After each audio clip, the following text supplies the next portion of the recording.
नमस्कार दोस्तों, स्वागत है आपका एक बार फिर से आर्यलोक यूट्यूब चैनल पर। अगर आप अपने जीवन में कुछ नया सीखना चाहते हैं तो चैनल को सब्सक्राइब जरूर करिएगा।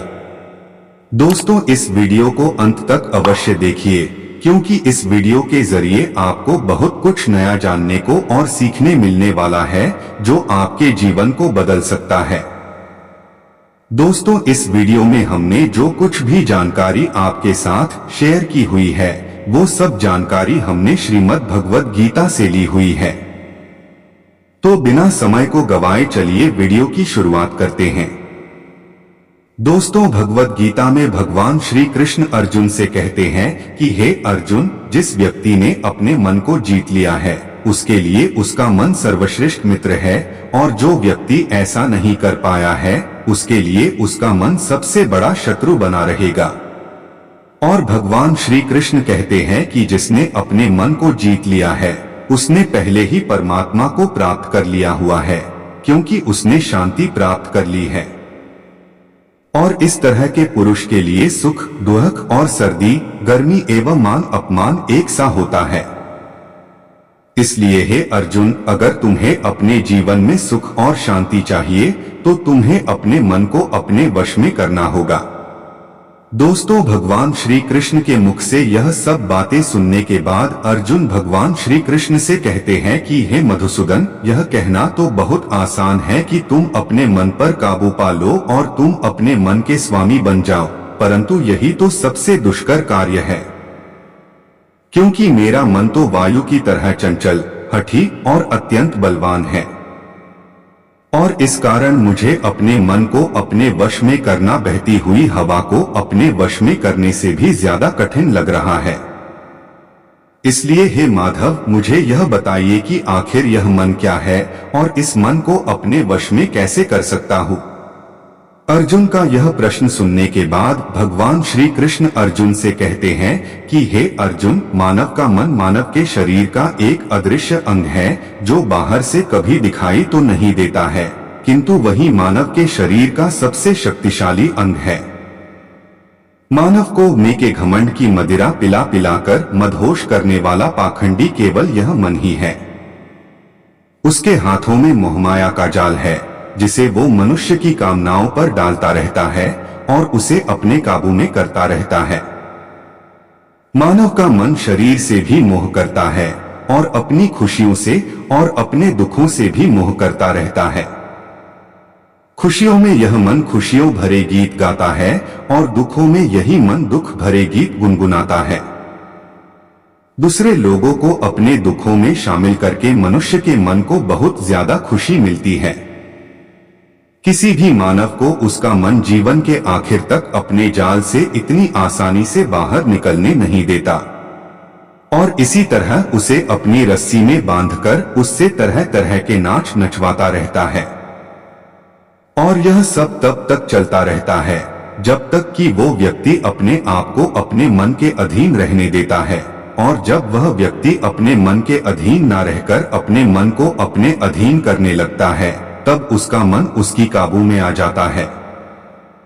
मनुष्य का मन मनुष्य को जीवन के अंत तक इतनी फुर्सत भी नहीं देता कि वो अपने अंदर में झांककर अपनी अंतरात्मा को पहचाने और उस आत्मा के अंदर जिस परमात्मा परमेश्वर का प्रकाश है उस परमेश्वर का साक्षात्कार कर सके।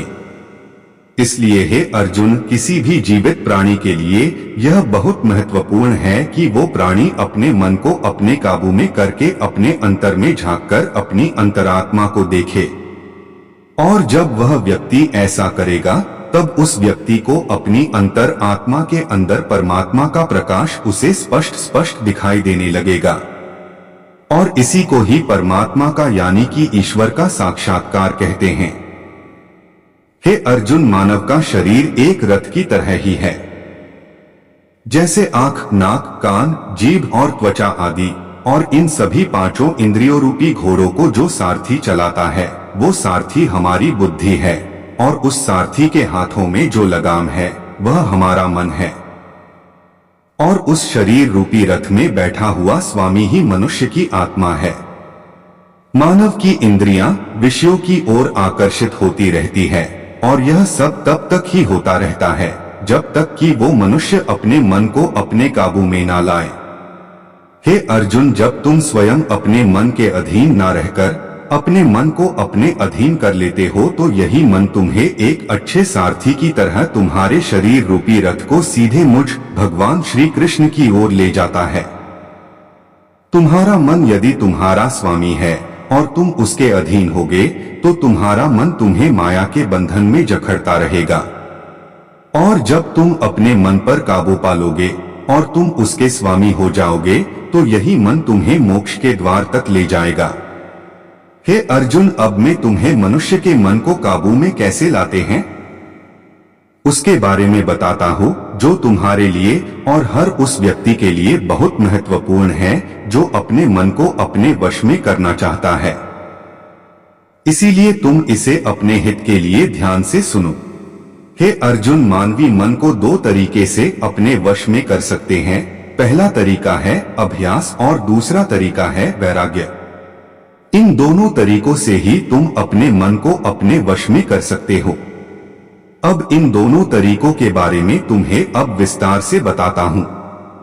दोस्तों, अभ्यास का अर्थ है निरंतर अभ्यास, यानी अपने मन को एक काम पर लगा दो, वह वहां से भागेगा, उसे फिर से पकड़कर लाओ, फिर वो वहां से फिर से भागेगा तो फिर उसे फिर से पकड़ो, और ऐसा बार बार करना पड़ता है। फिर कहीं जाकर यह हमारे वश में आ जाता है और इसे ही अभ्यास करना कहते हैं।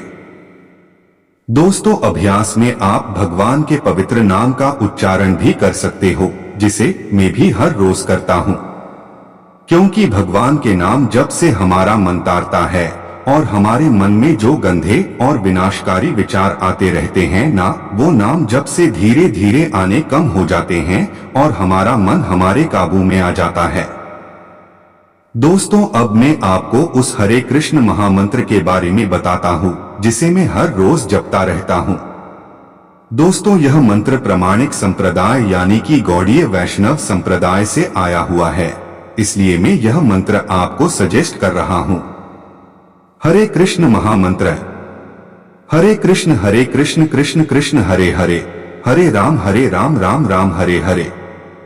दोस्तों, अब आपके मन में यह सवाल जरूर आया होगा जो सवाल अर्जुन के भी मन में आया था कि अगर अभ्यास से ही हमारा मन हमारे वश में आ जाता है तो फिर वैराग्य की क्या आवश्यकता है, और आखिर यह वैराग्य क्या है। तो इसका जवाब देते हुए भगवान श्री कृष्ण कहते हैं कि वैराग्य। हे अर्जुन, वैराग्य की आवश्यकता इसलिए है क्योंकि एक बार हमारा मन जब ठीक रास्ते पर आ जाने के बाद हमारा मन फिर से उल्टे रास्ते पर न चला जाए, इसलिए वैराग्य की आवश्यकता है। क्योंकि इंद्रियों के विषय मानव के मन को सदा उल्टे रास्ते पर आकर्षित करते रहते हैं, यानी कि काम की तृष्णा, भोग विलास, मोह आदि इत्यादि चीजें मानवी मन को फिर से अपनी ओर खींच लेती है। इसलिए हमारे मन को यह समझना बहुत जरूरी है कि यह सारे विषय यानी कि काम की तृष्णा, भोग विलास, मोह आदि इत्यादि यह सब चीजें मिथ्या और मोह का ब्रह्मा है।